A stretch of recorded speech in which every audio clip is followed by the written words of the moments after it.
Thanks for joining us for this special digital edition of ABC24 News. I'm Kevin McNamara. Kicking off the show, an update to the fire at a vacant church in the Midtown area of Memphis, which temporarily knocked out power to almost 2,000 Memphians last night. You can see that location on your screen now. That fire engulfed the vacant East Trigg Baptist Church over on East Trigg and Hemlock Street. Our crews were on scene with MFD, including myself, actually, and fortunately, there were no reported injuries in the fire.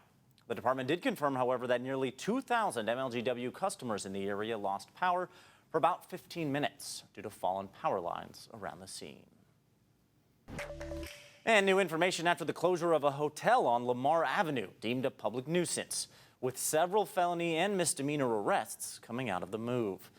MPD's organized crime unit searched the hotel before it was closed as a public nuisance after a temporary injunction was issued against it on Thursday.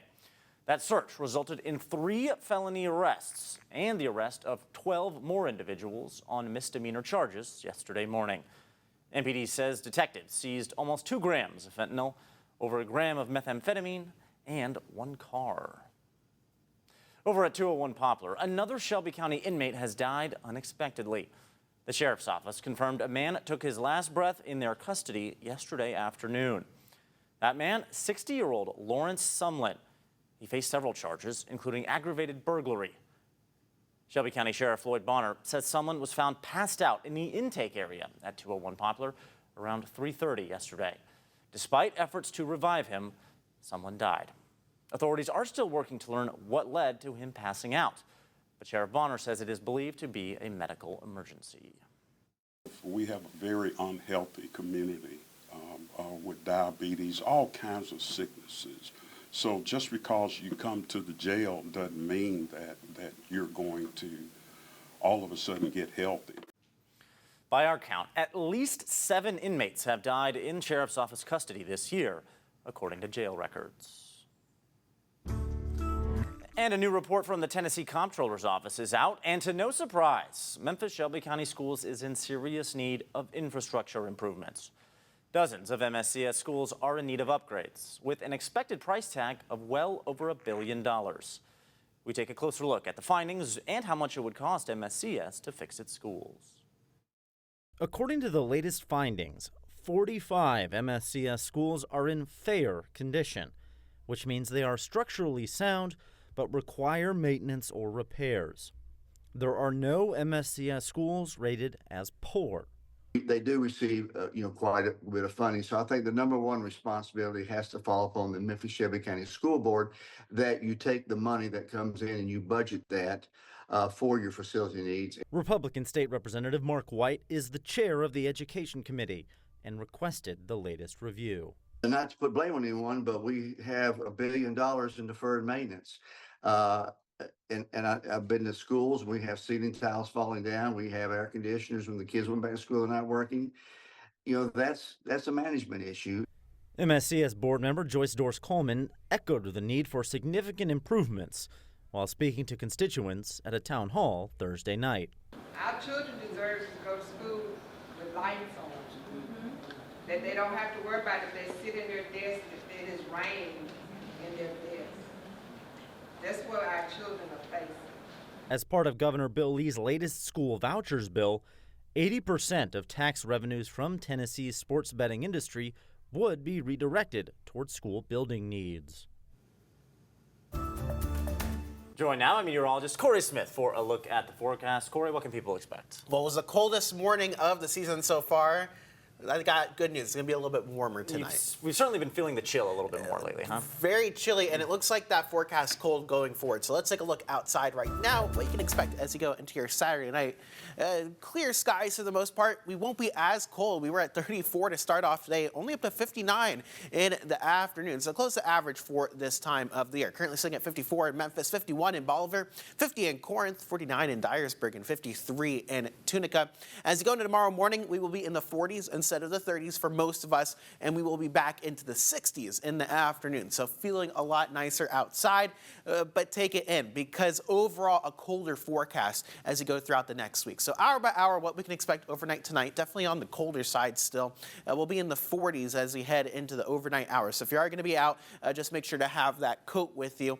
And as you start off your Sunday morning, we're in the mid 40s for most of us and warming up nicely into the afternoon, mid to upper 60s, I think, for most of us here across the Mid-South compared to those 50s that we've seen the last couple days here. And as we go into the overnight, notice maybe some clouds starting to move in. That's ahead of our next weather system. So tomorrow afternoon, sitting in the upper 60s, plenty of sunshine, a very nice end to the weekend. Get outside and enjoy some of that weather because some changes are on the way. We have high pressure in place right now, and we're watching for the potential of a cold front as we go into Monday. That's going to bring us a chance of maybe a couple of showers. I think the best rain chances to the east of the viewing area, but that drops our temperatures once again heading into next week. And it looks like another rain chance on Thanksgiving itself as another cold front moves through the area. So it looks like Thanksgiving could be on the wet side here across the Mid-South and the Deep South.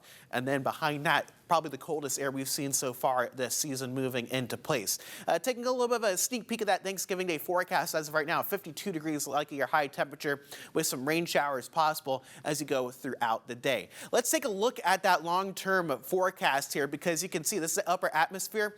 This is what we look at to see the temperature patterns. And notice this big dip starting to develop as you get towards the end of this month and the beginning of December.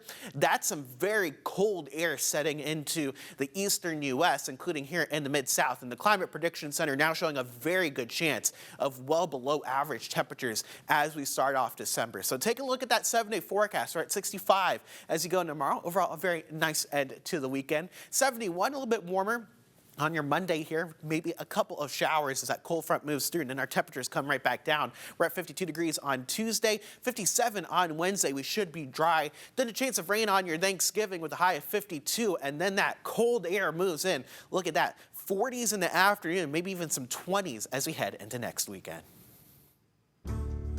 A new housing project is being built in the historic Soulsville area of South Memphis. Developers hope the 11 new affordable luxury homes will re-energize the community.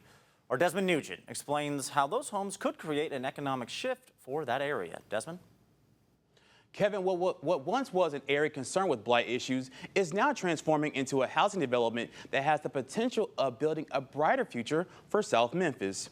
Two other developers with the Compass Circle had an event showing the 11 homes that will soon call the historic part of Soulsville home. The homes will be around 1,500 to 1,600 square feet, 3 to 4 bedrooms and 2 baths. Casey Cooper with the Compass Circle says it was important to make these homes affordable due to recent inflation. She says they want to keep this part of Memphis thriving and set up for success for the future. I mean, you have the Stax Museum, you have Lemoyne Owen. I mean, this area has been here and is going to be here. So these homes will be here for the next 100, 150 years. The economic impact here, primarily, you know, even in property taxes, 11 new homes going up is going to do a lot for the city. Cooper says 4 of the 11 homes will be ready for purchase within the next 4 months. Coming up tonight on ABC24, hear why one Lemoyne Owen College representative believes this type of progression is essential for the Soulsville community. Kevin, back to you. All right, thanks, Desmond. As the weather gets colder, holiday travel plans are ramping up, and air travel can be stressful enough even during the best of times. That's why we're helping you seek solutions to holiday travel ahead of the chaos. Travel experts suggest making a list of essential items you'll need on your trip.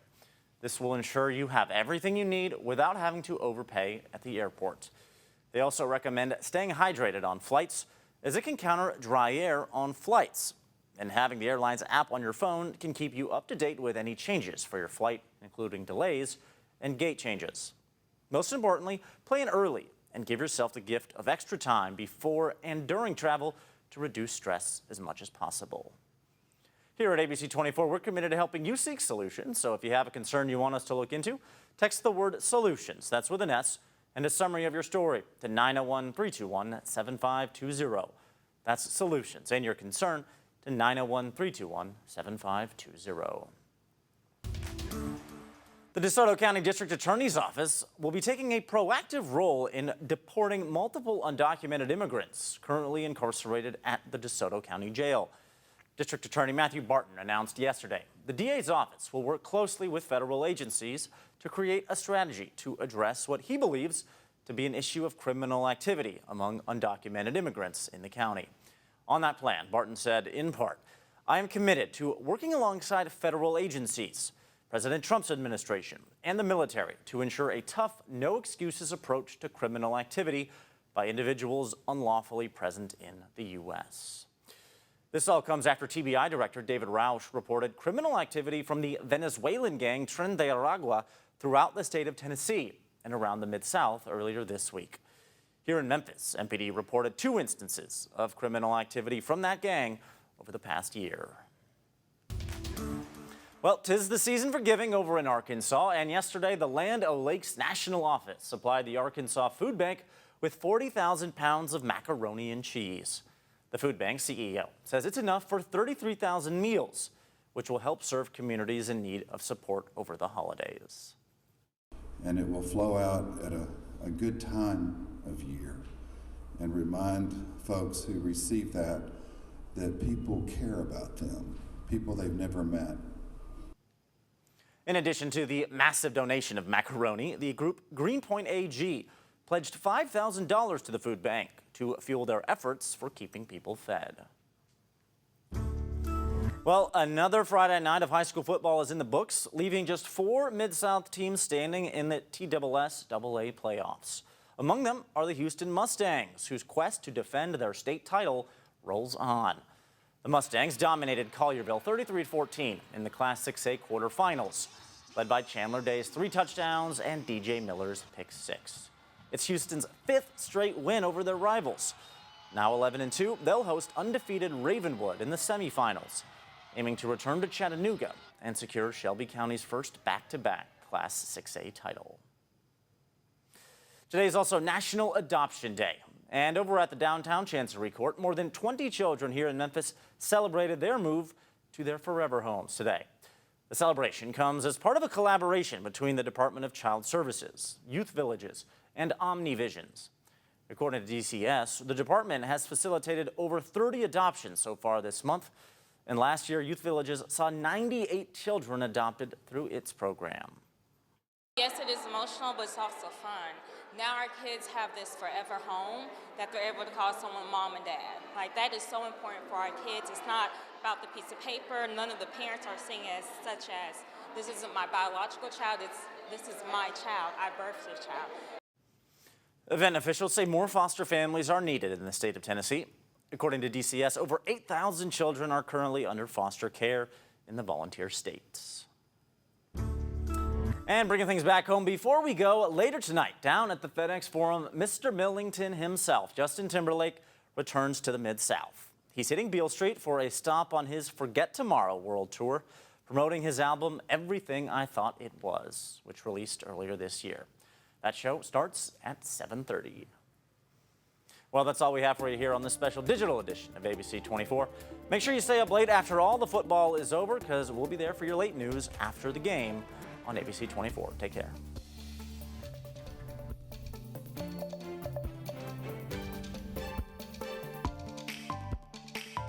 Continue with us and watch free now on the 24 Plus app everywhere you stream.